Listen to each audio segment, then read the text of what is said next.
인사하십시다. 잘 오셨습니다. 사랑합니다.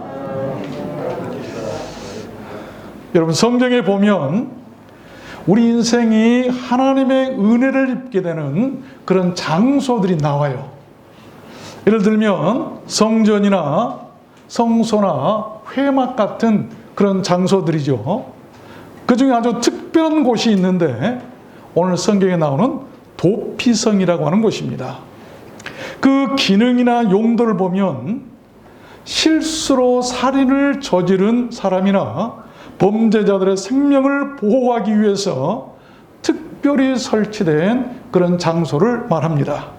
주로 모세와 여호수아 시대에 사용이 되었고 요단강의 동쪽과 서쪽에 각각 6곳이 있었어요.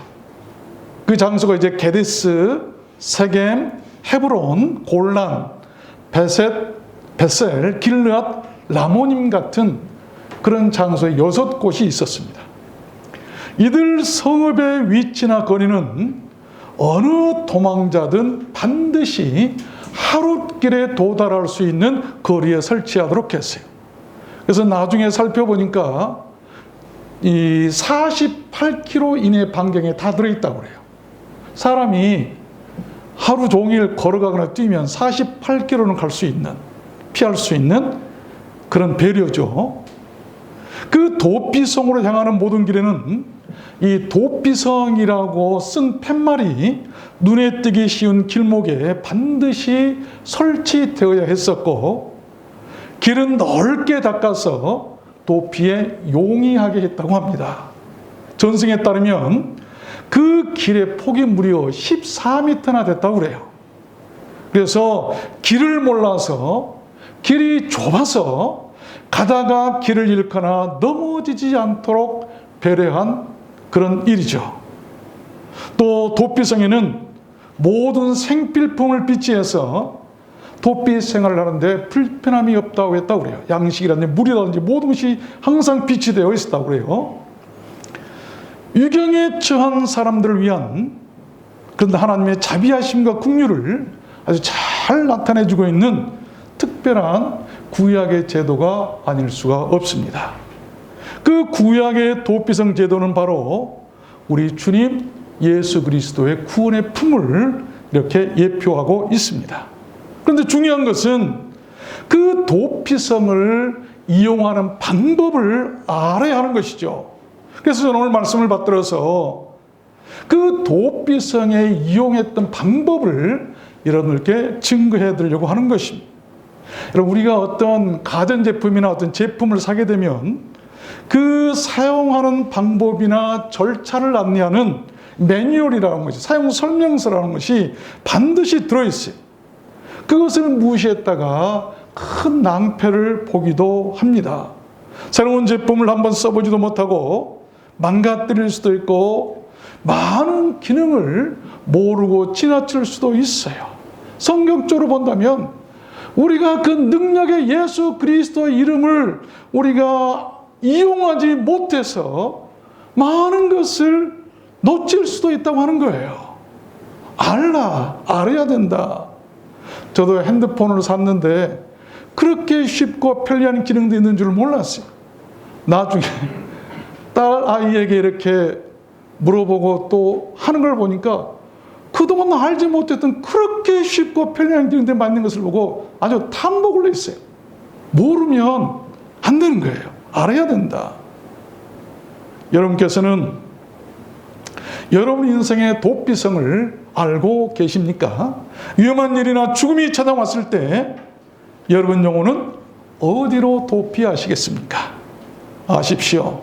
구원의 도피성을 알게 하는 것이 우리들 기독교의 복음이고, 그 도피성을 이용하도록 가르치는 것이 우리 기독교 신앙교육이고 또한 교회 교육입니다. 오늘 말씀을 잘 들으시길 바랍니다. 그래서 우리들 인생의 도피성이 바로 예수 그리스도이심을 알고 그 도피성을 이용하는 방법을 알아서 구원을 받고 죽지 않고 살게 되는 우리들 모두 다 되었으면 좋겠습니다. 그러면 그 도피성은 어떻게 이용해야 될까요? 첫 번째로 엔터, 들어가야 합니다. 들어가야 돼요. 본문 11절 말씀해 보니까 너희를 위하여 성읍을 도피성으로 정하여 그릇 살인한 자를 그리로 피하게 하라. 그리로 들어가게 하라. 우리가 나뿐만이 아니라 누군가가 억울한 일을 당하고 가만히 두면 죽을 사람을 그리로 들어가도록 안내도 해야 되고 우리 자신들도 피할 수가 있어야 돼. 그릇 살인한 자라고 하는 말은 우연한 실수로 살인을 저지르는 그런 사람을 말하죠. 예를 들면 밭에서 일을 하다가 밭에 돌멩이가 있으면 그것을 밖으로 던지잖아요. 그런데 담 너머로 그냥 돌을 우연히 던졌는데 속된 말로 세상 말로 재수없게 어떤 사람이 지나가다 그 돌에 맞아 죽었다고 생각해 보세요. 그러면 여러분 모세의 법이라는 것은 이는 이로 눈은 눈으로 생명은 생명으로 해요. 저 사람이 나를 죽였으니까 그 아들이 와서 자기 아버지를 보복하는데 그 죽인 사람을 죽일 수도 있어요. 그래도 아무 말 못하는 거예요. 이게 모세의 법이에요. 그러한 이 보복법에 대한 안전장치를 해놓은 것이 바로 도피성이라는 것입니다.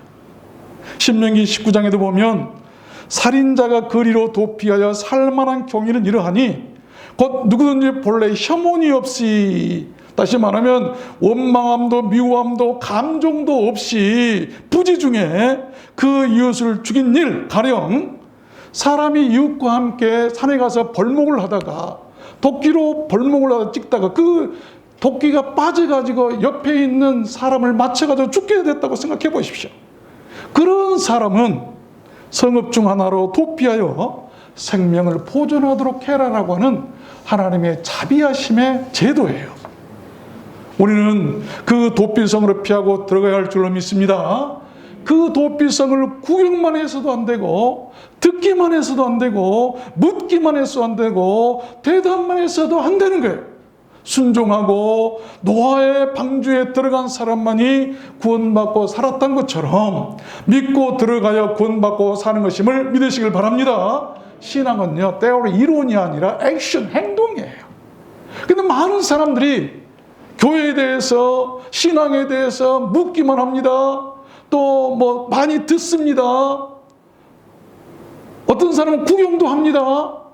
그러나 액션이 없고 행동이 없는 사람은 아무 소용이 없는 거예요. 요한복음 15장 말씀에 보면 사람이 내 안에 거하지 않으면 가지처럼 밖에 버리어 말라진다. 내 안에 들어와라. 사람들이 이것을 모아다가 불에 던져 살을 것이다. 요한복음 16장에도 보면 이것을 너에게 이름은 너희로 내 안에서 평안을 누리게 하려 함이니라.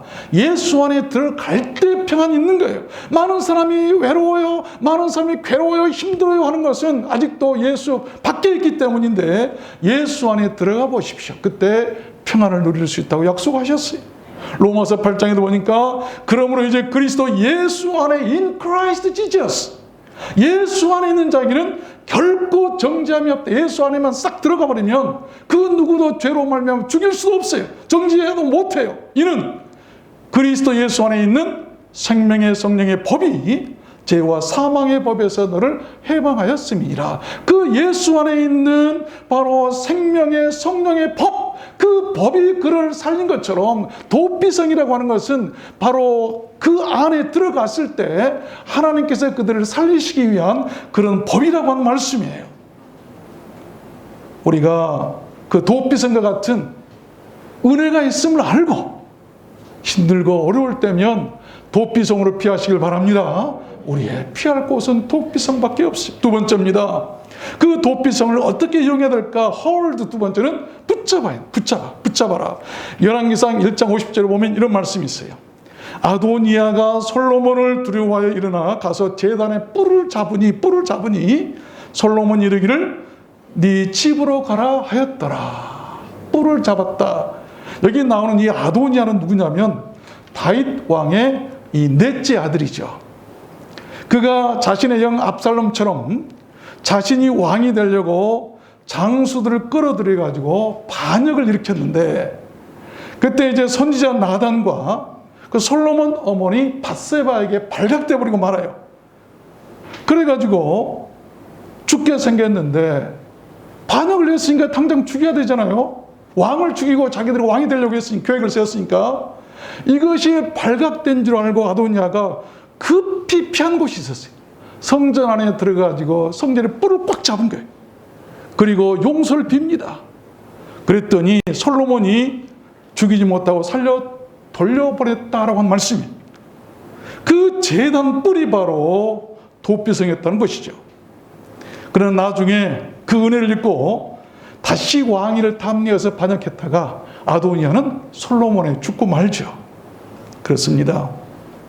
하나님의 도피성은 그렇게 반역을 저지른 사람이라도 제단 뿔을 잡고 용서를 구하면 죽을 사람도 죽지 않고 살게 된다는 것을 믿으시길 바랍니다. 그것이 바로 도피성의 기능이고 도피성의 은혜고 도피성의 권세인 것입니다. 뿔.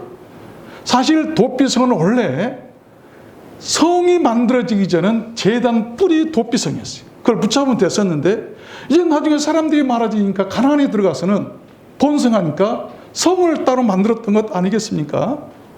뿔을 붙잡아라. 시편 18편을 보면 다윗이 이런 고백을 하죠. 여호와는 나의 반석이요 나의 요새시요 나를 건지시는 자시요 나의 하나님이시요 나의 피할 바이시요 나의 방패시요 나의 구원의 뿌리로다. 구원의 뿌리다. 그 뿔은 구원을 상징해요. 시편 132편에 내가 거기서 다윗에게 뿔이 나게 할 것이라. 무슨 말입니까? 다윗에게서 뿔이 나게 하신다. 구원의 주 예수 그리스도가 나게 하실 것을 예언하신 말씀이에요. 또 여호와는 하나님이시라 우리에게 비추셨으니 줄로 희생을 제단 뿔에 맬지어다. 희생을 어디다 맨다고요? 제단 뿔에 맨. 제단에는요 4기퉁이 뿔이 있었어요. 그 뿔이 뭐죠? 제물을 사지를 맨다.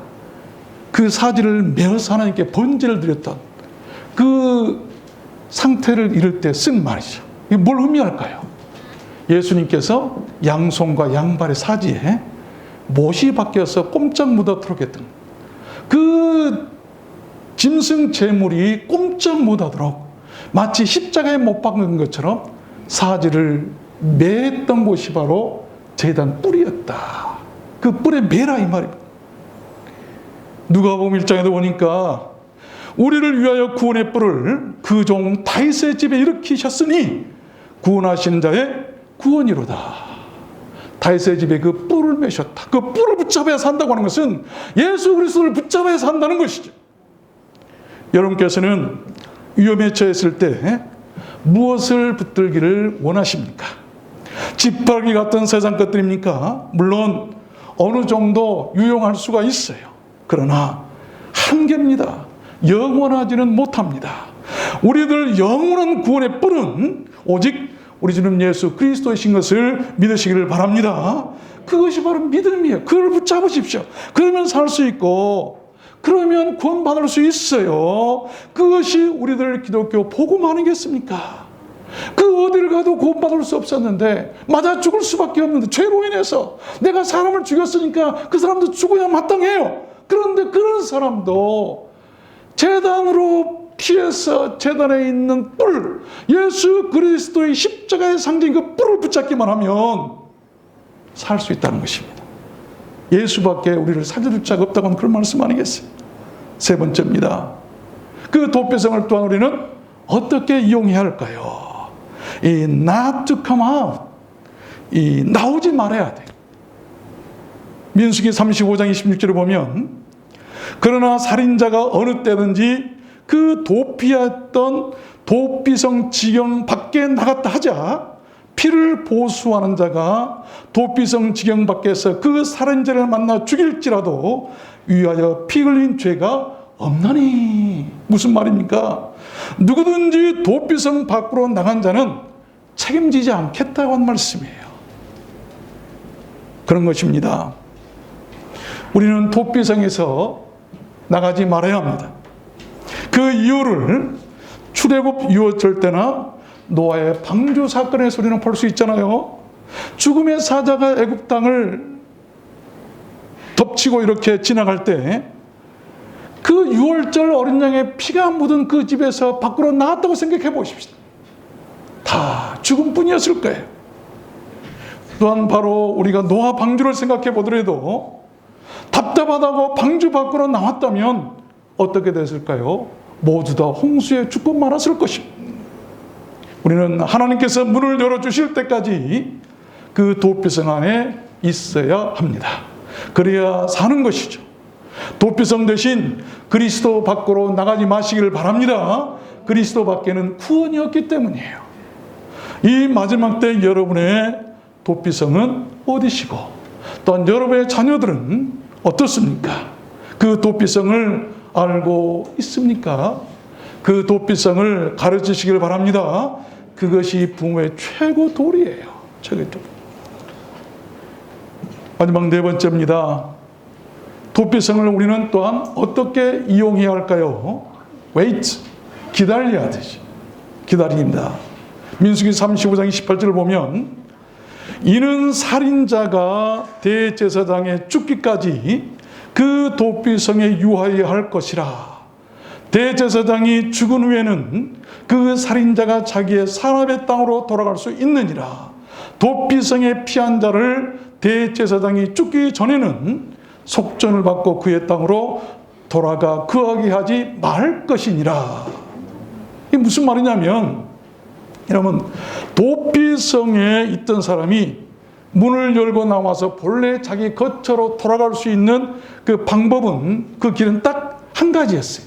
그것이 뭐냐면 당시 그들과 함께 했던 제사장이 죽으면 가능했어요.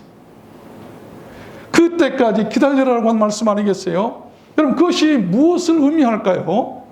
대제사장 대신 예수 그리스도께서 죽으심으로 인한 우리 인생들의 죄에서로부터의 해방을 암시하는 것 아니겠습니까? 대제사장이 죽어야만 됐어요. 그렇습니다. 우리가 죄에서 자유를 얻기 위해서는 권력도 재물도 속전도 안 됩니다. 속전을 받지 말고 대제사장이 죽기 전에는 결코 내보내지 말라고 얘기하고 있잖아요. 오직 한 사람의 죽음만이 가능했어요. 그 죽음이 바로 대제사장이신 우리 주님 예수 그리스도의 십자가 죽음 아니겠습니까? 예수 그리스도께서 우리의 대제사장 되심을 성경은 많이 말씀하고 있는데 특별히 히브리서에 보면 잘 나타나 있죠. 대제사장이 되어 백성의 죄를 구속하려 하심이라. 예수 그리스도가 그렇다는 것이죠. 우리의 믿는 도리의 사도시며 대제사장이신 예수를 깊이 생각하라. 무엇을 생각해야 될 것인가? 우리에게 큰 대제사장이 있으니 승천하신 자 곧 하나님의 아들 예수시라. 분명히 밝히고 있죠. 앞서가신 예수께서 영원한 대제사장이 되어 우리를 위하여 돌아가셨느니라. 대제사장이 우리에게 있는 것이라. 그가 하늘에서 위엄의 보좌 우편에 앉으셨으니라고 예수 그리스도가 그 대제사장이라고 하는 것을 분명히 밝히고 있어요. 그 대제사장이 죽어야만이 그로 인해서 그 죄지은 자가 도피성에서 이제는 더 이상 있지 않고 밖으로 나와도 누구 하나 말할 사람이 없다라고 하는 그런 말씀입니다. 그러므로 구약의 모든 사건들은 신약의 예수 그리스도의 구원사에게 예표적으로 그림자같이 말해주고 있어요. 이런 것들을 통해서 우리는 예수 그리스도의 구원사역을 알 수가 있어야 된다는 것입니다. 여러분, 우리들 인생은 참 기다림의 존재들이에요.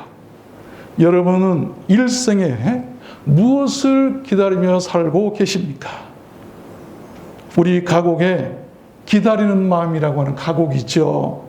기다려도 기다려도 네 모지를 않고 물레소리 빨래소리에 눈물만 흘렸네. 여러분, 맞는 말 같아요. 우리들 인생에 영원한 님은 없습니다. 다시 올 님은 없어요. 아버님, 어머님, 선생님도요, 한 번 가시면 기다려도 기다려도 오지 않고 생각하면 눈물뿐이에요. 여러분, 주님을 기다리시길 바랍니다. 그분만이 우리의 영원한 님이세요. 왜냐하면 두 번째로 다시 오시겠다고 약속하셨기 때문입니다. 히브리서 9장 말씀에 보면 손으로 만든 성소에 들어가지 아니하시고 오직 참 하늘에 들어가사 우리로 구원에 이르게 하기 위하여 죄와 상관없이 자기를 바라는 자들에게 a second time, 두 번째 나타나시리라. 그분만이 다시 올 수 있는, 우리가 기다릴 수 있는 힘이 되는 것입니다. 초대교회 성도들의 신앙은 뜨거운 기다림의 신앙이었어요. 이제 우리가 찬양하겠습니다만 손양은 목사님의 주님 고대가 낮에나 밤에나 눈물 머금고 내 주님 오시기만 고대합니다. 가실 때 다시 오마 하신 예수님, 주여 언제나 오시렵니까? 먼 하늘 이상한 구름만 떠도 행여나 내 주님 오시는가에 머리 들고 멀리 멀리 바라본 맘, 주여 언제나 오시렵니까? 여러분 기억하십시오. 그러한 기다림이 없는 교회, 그러한 기다림이 없는 성도, 그러한 기다림이 없는 신앙은 위험합니다. 기다림이 없는 신앙은 가짜일 수도 있어요. 내세에 대한 소망이 없다는 것이죠. 말씀을 맺겠습니다. 멋진 사람은 눈을 즐겁게 하지만 따뜻한 사람은 마음을 데워준다라고 하는 그런 말이 있어요. 이렇게 추운 겨울에 참 딱 어울리는 그런 말인데, 멋진 사람이 되어서 남의 눈을 즐겁게 해주는 것도 중요하겠지만, 그러나 우리들 교회나 인간관계에 있어서 더욱 중요한 것은 따뜻한 마음을 가지고 사람의 마음을 뜨겁게 데워주는 것이다 라고 하는 그런 말씀 아니겠어요? 누가 그런 사람일까요? 누가 그렇게 따뜻한 마음을 데워주는 사람일까요? 바로 돗빛과 같은 사람이에요. 어떤 교회가 그렇게 따뜻한 교회일까요? 돗빛과 같은 교회예요. 오늘 말씀을 적용합시다. 우리도 누군가에게 그런 돗빛과 같은 사람이 되었으면 좋겠습니다. 우리들 두란노 성교회도, 우리들 모든 성도들도 누군가에 그렇게 눈물을 닦아주고 피할 길을 주고 살 길을 열어주는 돗빛과 같은 사람이 되어야 돼요.